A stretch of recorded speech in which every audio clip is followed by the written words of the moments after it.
Well, we've got more news to get to here on the show. We're going to look at this latest of Trudeau pushing the LGBTQ agenda up in Canada. And his heterosexual relationship goes bust. Yeah. Is he coming out about something in Canada? Be interesting to see what happens up there in Canada. He just announced his separation from his wife after 20 years. So what's happening there? Is he going to come out as non-binary? Maybe that's next for him. Maybe that's why he's pushing the LGBTQ plus agenda. He likes costuming.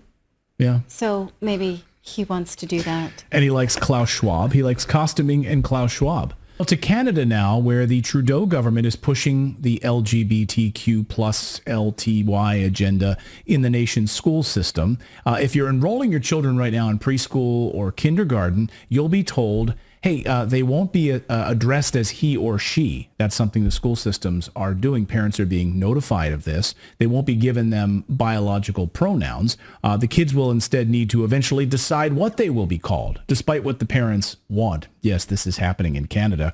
The most vocal critics of Trudeau's policies in Canada are coming largely from the Muslim population, telling Trudeau to keep your ideology away from our children. Protests have been erupting across Canada, and now Muslim activists are joining together with Christians in order to stage a 1 million-person march across Canada in September, calling on people of all faiths to come out and denounce this gender ideology in schools. David Krayden has been writing about this at the Post Millennial and joins us now. And David, you just had a really fascinating interview with the organizer of this 1 million-person march. This is Kamel El-Cheikh, who's organizing this, trying to bring together all faiths to march on the Trudeau government and say enough is enough. What did you find? Well, I was fascinated because I looked up Kamel El-Cheikh after I discovered he was the motivator, the chief motivator behind all of these protests that we've been experiencing here in Ottawa. And they've been massive protests. And he has been coordinating with other Muslims across Canada, primarily in Calgary and in the Maritimes. So when he told me about this 1 million-person march, I first thought, well, you know, that's optimistic because a lot of people talk about these 1 million-man or 1 million-person marches. But when he told me the network he has created, that this isn't just going to be Ottawa, it's going to be from coast to coast, I think this is a realizable objective. And, you know, the question I first asked when Muslims started taking to the streets and literally had children were stomping on the gay pride flag, I said, this is a real conundrum for the Trudeau government and for Justin Trudeau, because he always talks about Islamophobia. And he talks about transphobia. So which phobia is going to trump the other? Clearly, homophobia is trumping Islamophobia, and transphobia is trumping Islamophobia. But that's what happens when you have a country that is no longer subject just to the rule of law, but to identity politics. So in your interview with El-Cheikh, he was specifically talking about this agenda being foisted on children. And I think he even shared photographs with you showing some of these school pamphlets that are being handed out to children. Can you talk about that? What does it say? Yeah, that's the first time I think we've publicly released some of this literature. And he sent me these screenshots that he had taken of the pamphlets that are being given to Muslim children. So it not only proves that the education system is targeting Muslim children, it shows that they're trying to demonstrate, which whatever means possible, that there's somehow a correlation between being a Muslim and being a member of the LGBT community. And clearly there is a contradiction there with the Quran, as there is with the Bible. And the Muslims are saying that stop pretending that this should all be self-evident to children, and stop indoctrinating our children into ideas and theology, really. This is ideology and theology that is contrary to basic Muslim beliefs. And I think it's interesting that the Muslims have finally had enough of this. And in this country, we've not seen the pushback from evangelical Christians and conservative Catholics over this. But I think the movement that Kamel has begun here is going to bring a religious unity to Canada that we've never seen before. It's going to unite Protestants, evangelicals, Roman Catholics, Muslims, Hindus, Sikhs, all of which are beginning to say there's something wrong with children being forced to be indoctrinated into this ideology. And I think this is where this is going. I think it's going to be a beautiful outcome of unity amongst all faiths and races. I would love that. I absolutely hope that Canada leads the charge on this. That would be amazing.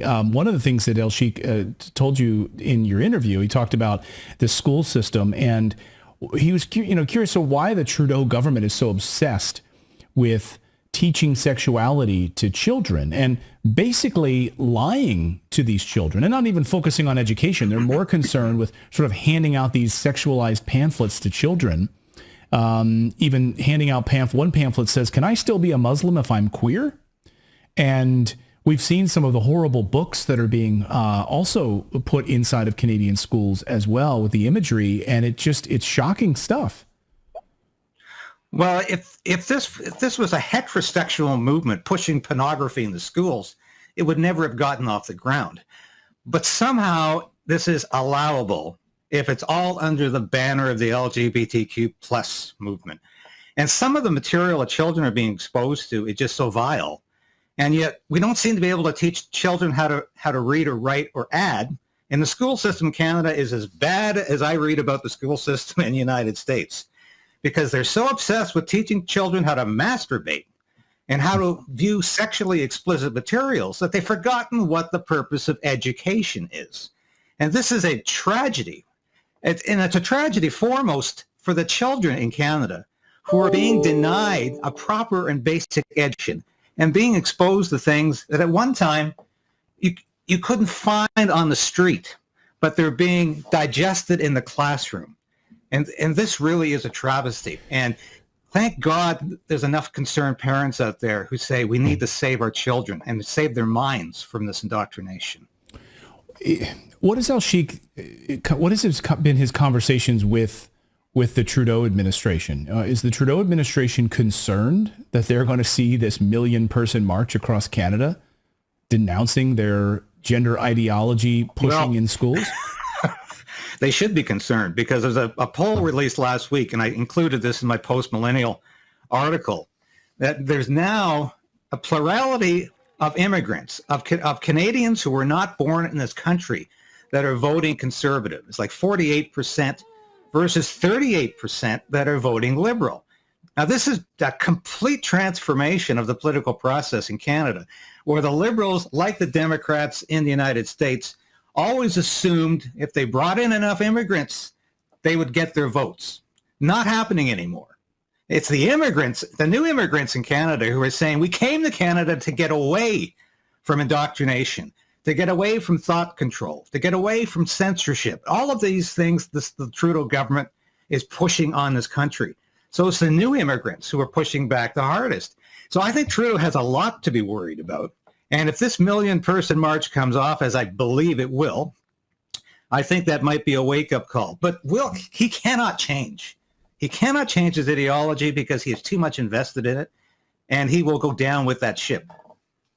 One of the big issues, of course, that they're fighting against is this idea that children could change their gender without telling their parents. Well, you can never change your gender, of course, but that they could go and receive some sort of surgery without telling their parents, or simply change their pronouns without telling their parents. And of course, Christian leaders and Muslim leaders in Canada are opposed to this. But the Muslim side of this has been much more outspoken. Have you been surprised? Maybe on the Christian side of this, you're starting to hear more and more vocal leadership speaking out against this, are you not? We're beginning to, but it's taken far too long.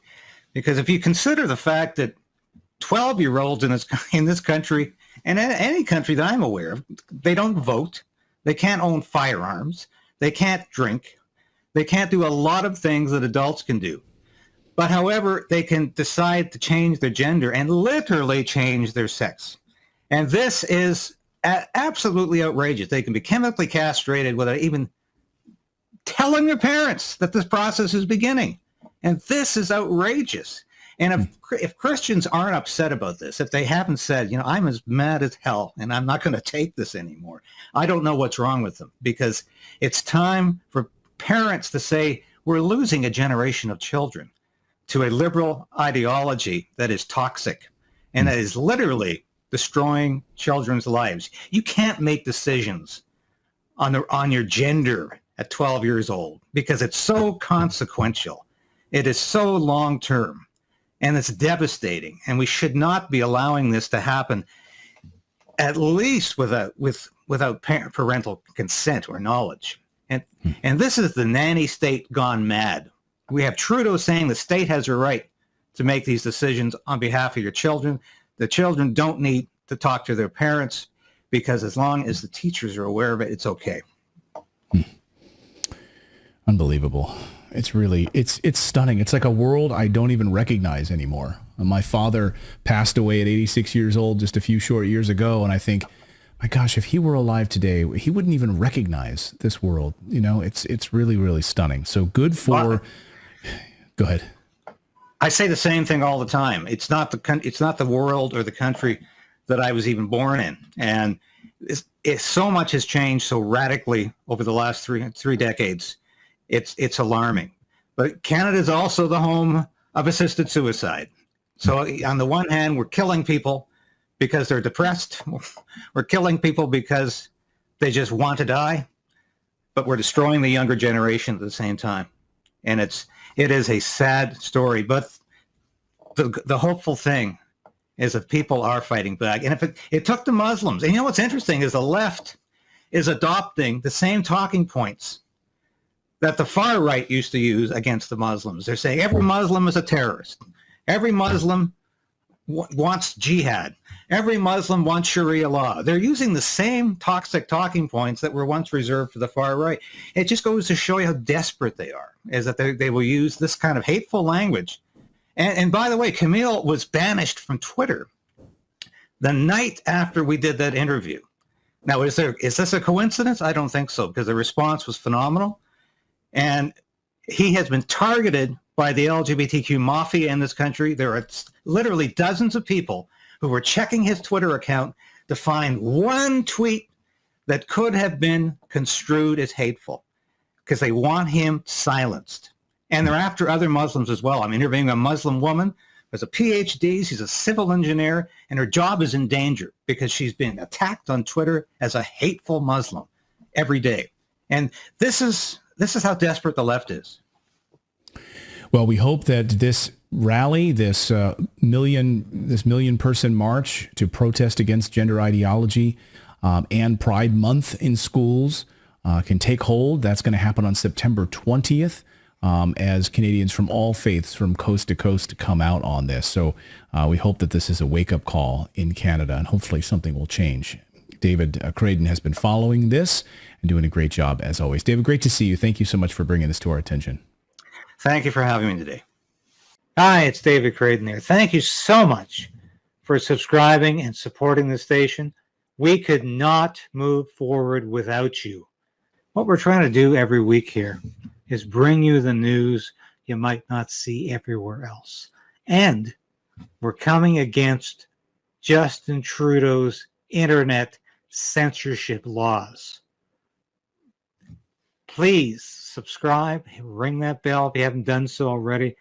I know it's annoying to ask. Believe me, I'm not a salesman. I'm a writer.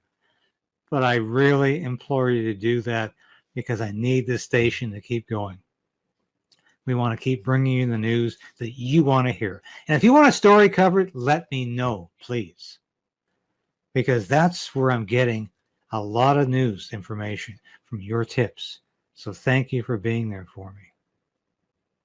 And you can also support this station by going on my Substacks and subscribing for $8 a month.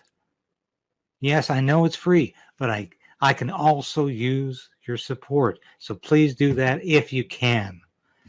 And I will continue to be here every week, every day if must needs be, to tell you what's really happening in this world of ours. and I'm in nobody's pocket. But I am on your side.